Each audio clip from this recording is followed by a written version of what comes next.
À ton avis, quel est aujourd'hui l'intérêt pour Emmanuel Macron de relancer les économies africaines? Est-ce que c'est une question d'hégémonie en Afrique?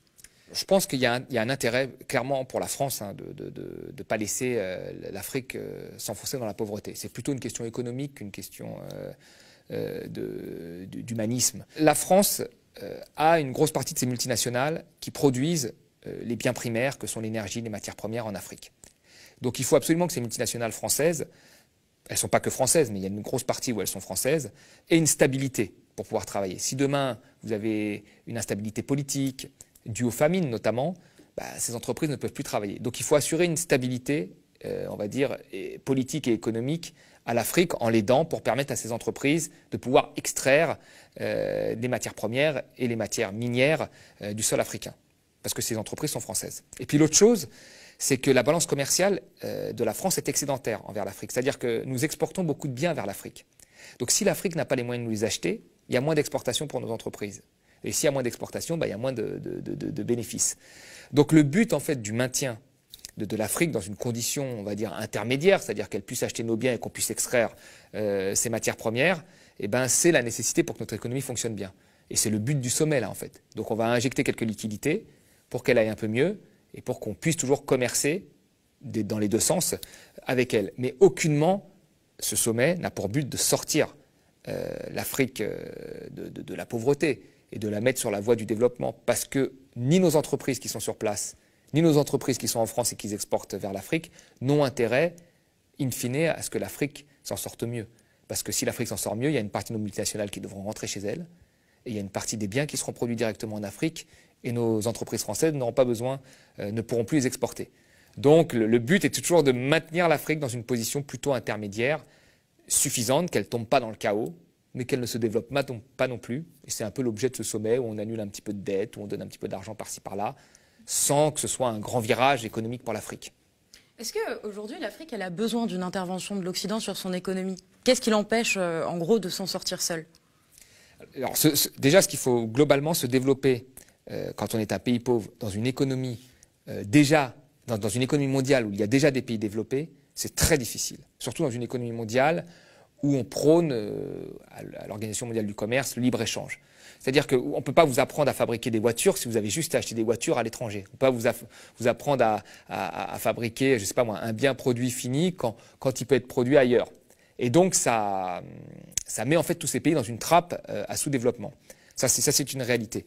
Donc c'est très difficile pour ces pays de se développer. Mais nous avons vu quand même ces derniers temps un certain nombre de pays qui étaient très pauvres, qui ont réussi à prendre la voie de l'émergence.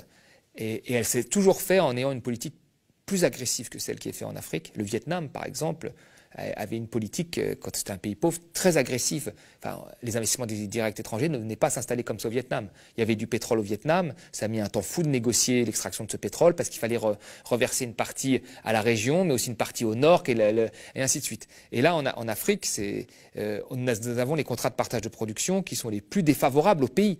Donc il y a un problème quand même d'agressivité des dirigeants africains dans la négociation de l'extraction minière. Et puis après, il y a toute la question du financement et des plans d'ajustement structurel du FMI dont on va parler, qu'ont subi l'Afrique. L'Afrique a été un véritable laboratoire des politiques d'ajustement structurel du FMI avec des conséquences très négatives sur la lutte contre la pauvreté.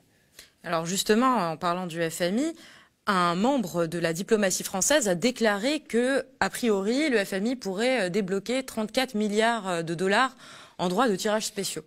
Alors déjà, qu'est-ce que c'est exactement que les droits de tirage spéciaux et est-ce que ça annonce un plan de relance sur le continent africain?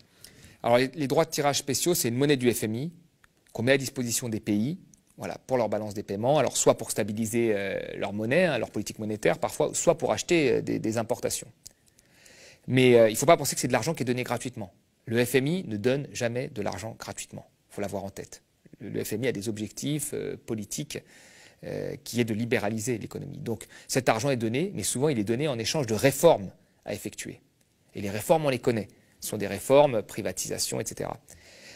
Et quand je disais que l'Afrique était le laboratoire des politiques libérales du FMI, il faut bien comprendre que je crois qu'il n'y a jamais eu autant de pays qui ont subi les politiques d'ajustement structurel du FMI que nous avons découvert en Europe avec la Grèce notamment dont nous connaissons aujourd'hui les effets pour les Grecs.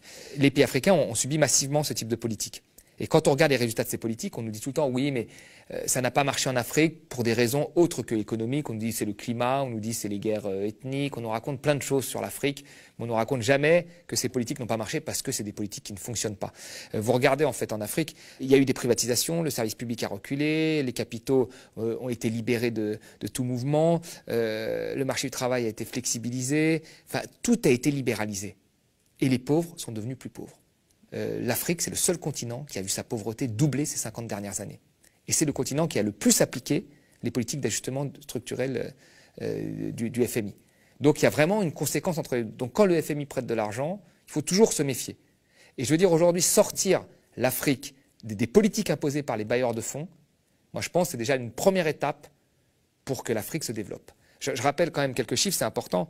C'est que l'Afrique, entre 1950 et 1970, avait un taux de croissance plus élevé qu'à partir des années 80. Or, à partir des années 80, c'est là où on a appliqué massivement les politiques d'ajustement structurel en Afrique. Donc c'est très important de rappeler que quand le FMI intervient, ça ne se passe jamais bien. Et en 2000, je dis une dernière chose, en 2000, il y a eu un changement de politique dû à Stiglitz qui critiquait beaucoup le FMI et à la société civile qui a beaucoup manifesté contre ces plans d'ajustement structurel dans des ONG européennes, américaines, mais aussi africaines. Et on est passé à des documents stratégiques de pauvreté où c'était le pays qui devait rédiger contre-échange de fonds du FMI.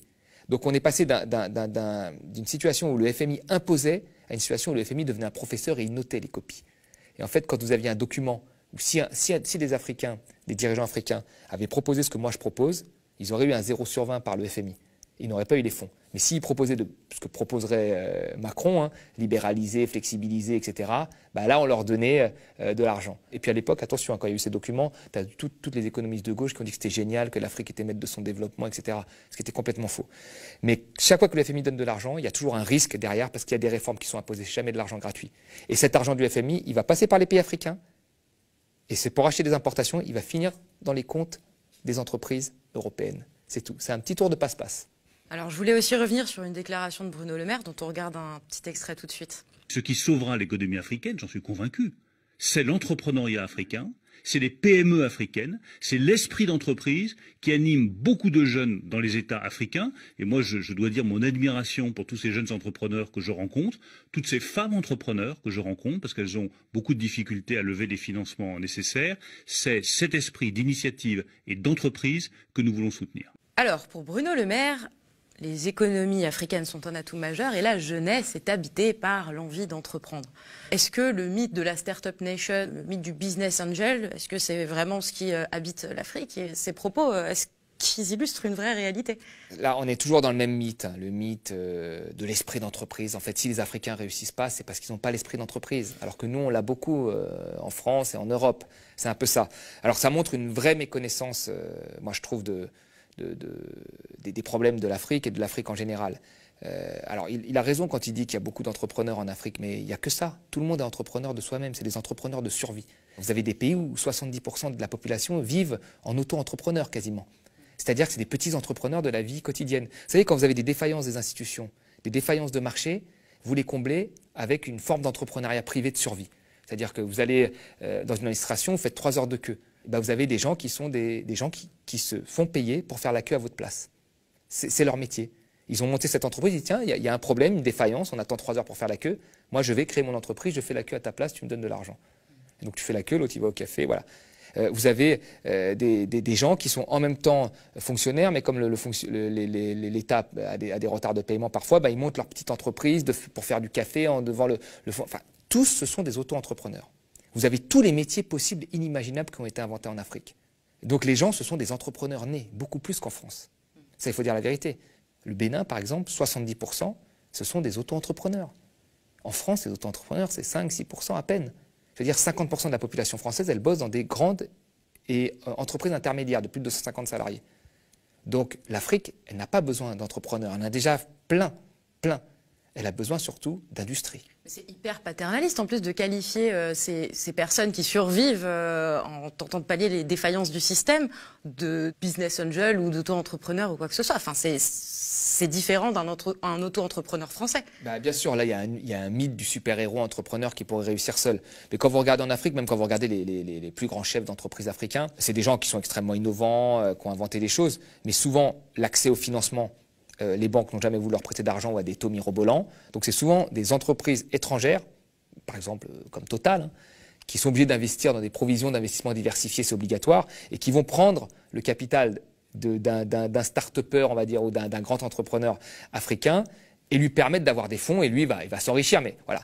Et vous avez après toute cette petite, tout le reste de la population qui est un entrepreneuriat de survie. Mais aujourd'hui, ce qui manque à l'Afrique, quand on regarde, l'Afrique, la plupart des biens qu'elle produit et qu'elle exporte, ce sont des biens primaires, c'est-à-dire des matières premières, de l'énergie. Et ces matières premières, cette énergie, elle n'arrive même pas à le transformer sur place. C'est-à-dire que par exemple, un pays comme le Congo, il exporte du pétrole, le pétrole est transformé en essence en France, et elle importe de l'essence. Alors elle pourrait transformer son pétrole en essence chez elle. Donc là, elle aurait une industrie qui permettrait d'employer des Congolais, voilà, et de transformer un produit qui vient de chez elle. Et bien, il n'y a même pas ça. Mais ça, personne n'en parlera, parce qu'à qui ça profite de transformer? Ça profite aux industries européennes. Donc personne ne dira, le problème de l'Afrique, c'est le franc CFA. Enfin, j'ai jamais vu, moi, un pays qui n'ait pas sa propre monnaie, qui ne soit pas souverain de sa propre monnaie. Quand un étudiant, quand Macron était en visite en Afrique, qu'il a tutoyé un président qui allait comme ça en disant qu'il allait réparer la clim, on s'en souvient, ça, on le tutoyait, on reste ici, tu vas réparer la clim. Soit dit en passant, quelqu'un qui a vécu en Afrique sait qu'il y a quand même un respect des anciens qui est un peu plus élevé, on va dire, que chez nous. Après, un étudiant lui a posé, trié sur le volet, parce que les étudiants étaient triés sur le volet. Dehors, ils manifestaient, dedans, ils devaient être avec Macron. Et ceux qui étaient dedans, il y en a un qui a eu le courage de poser cette question du franc CFA et de la souveraineté monétaire. Macron, il dit, est-ce qu'il y a un économiste dans la salle? Il dit ça, genre le franc CFA, de ne pas être souverain de sa monnaie, c'est génial. Bah, allez dire ça à la Chine, au Vietnam, vous allez voir comment ils vont vous répondre, ou à l'Amérique du Sud, vous allez voir. Enfin, la politique monétaire, c'est la base. Donc ça, on n'en parlera jamais. Le fait que quand une entreprise investisse en Afrique, qu'elle soit obligée d'investir, je sais pas moi, dans des raffineries, etc., comme des pays du Golfe le demandent, comme des pays d'Amérique du Sud, ça, il ne faut pas en parler. Vous voyez? Donc il faut dire, ah, l'entrepreneur c'est super, on va te donner un peu d'argent, microcrédit, 2-3 euros, tu vas pouvoir arrondir tes fins de mois et c'est toi qui vas sauver l'Afrique. Non, non, non. Si on veut un vrai plan pour sauver l'Afrique, il faut, moi je l'ai dit, que les dirigeants soient un peu plus agressifs dans les négociations. Ils peuvent le faire aujourd'hui parce qu'ils ont le choix avec des pays comme la Chine qui sont intéressés par leurs matières premières. Et donc il faut qu'ils fassent jouer cette concurrence pour être plus agressifs, comme l'Amérique du Sud, comme sont les pays du Golfe. Il faut qu'ils exigent que les entreprises multinationales, qui sont principalement européennes, qui viennent tirer leurs matières premières, réinvestissent dans l'économie locale pour qu'ils puissent transformer leurs produits finis. Ça, ce sera la première étape. Le reste, les institutions, la baisse de corruption, elle viendra après, comme ça a été le cas chez nous quand on s'est développé.